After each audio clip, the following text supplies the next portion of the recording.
Hyderabad బాచుపల్లిలోని Shri Chaitanya junior కళాశాలలో intermediate మొదటి సంవత్సరం చదువుతున్న విద్యార్థిని ఆత్మహత్య కలకలం రేపుతోంది. బాచుపల్లి పోలీస్ స్టేషన్ పరిధిలో చోటు చేసుకున్న ఈ సంఘటన తీవ్ర చర్చనీయాంశంగా మారింది.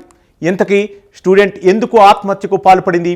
కాలేజీ యాజమాన్యం తప్పుగా వ్యవహరించడమే స్టూడెంట్ ఆత్మహత్యకు కారణమా? ఈ ఘటనపై విద్యార్థి సంఘాలు ఏమంతలా స్పందిస్తున్నాయి?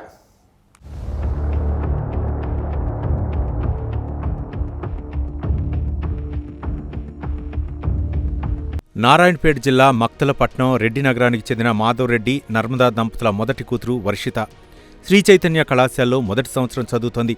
మక్తల్ పడమటి ఆంజనేయ జాతరకు తీసుకురావడానికి నవంబర్ 30వ తేదీన తల్లి నర్మదా శ్రీ చైతన్య కళాశాల వద్దకు వెళ్ళింది. తమ కూతురిని తిరునాళ్లకు పంపించాలని ప్రిన్సిపల్ని అడిగింది. అయితే ప్రస్తుతం పరీక్షలు సమీపిస్తున్నాయని ఇంటికి పంపించేందుకు కుదరదని చెప్పారు. దీంతో నిరాశ చెందిన వర్షిత తల్లి తిరిగి మక్తలకు వచ్చింది.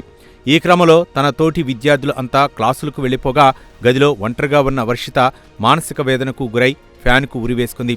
ఈ విషయాన్ని కళాశాల యాజమాన్యం తల్లిదండ్రులకు సమాచారం ఇచ్చారు. హుటాహుటిన మృతురాలి తల్లిదండ్రులు శ్రీ చైతన్య కళాశాల వద్దకు వెళ్లారు. తమ కూతురు చావుకు కారణమైన శ్రీ చైతన్య కళాశాల యాజమాన్యంపై చర్యలు తీసుకోవాలని డిమాండ్ చేశారు.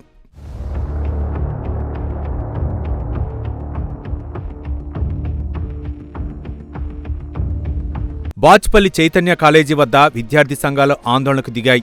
విద్యార్థి సంఘాల నాయకులు కాలేజీ యాజమాన్యంతో వాగ్వాదానికి దిగారు.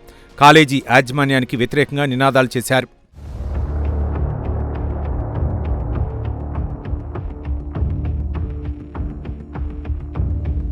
విద్యార్థి సంఘం నాయకులు ఆందోళన చేస్తున్న క్రమంలో రంగప్రవేశం చేసిన పోలీసులు విద్యార్థి సంఘం నాయకులను ఆపే ప్రయత్నం చేశారు.